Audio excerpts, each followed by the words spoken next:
9 years, went on a trip to the beach. His grandparents on the pier holding a hand of his each.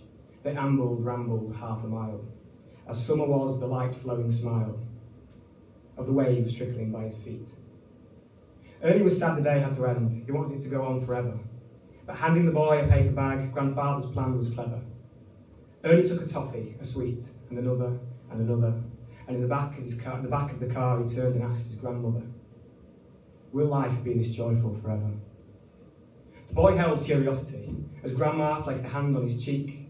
As softly she said, "We're here to provide memories that you will forever keep."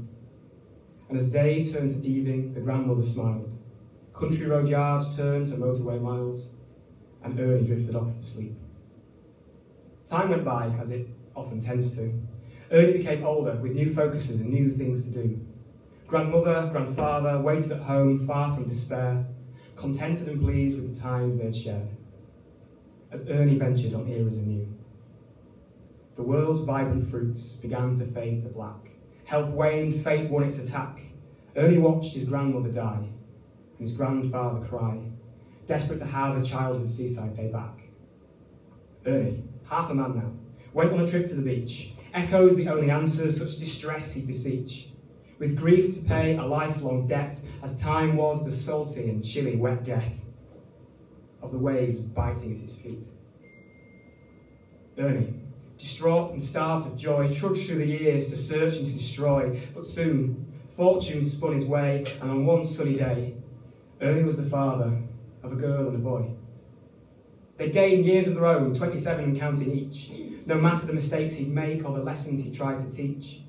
And one day, sure enough, rang the phone. Ernie had grandchildren of his own. It was time for a trip to the beach. A wonderful day was enjoyed by all at the beach. Ernie's elderly arms on the pier with a grandchild in each. But on the way home, the words the infant said brought ancient memory back to Ernie's head. With juvenile curiosity, they smiled and asked Grandad, "Will happy times always be in reach?" And as the granddaughter held curiosity, Ernie began to speak. He said, "I'm here to provide memories that you will forever keep." And as grief turned to joy, the grandfather smiled. Country road yards turned to motorway miles, and the children drifted off to sleep.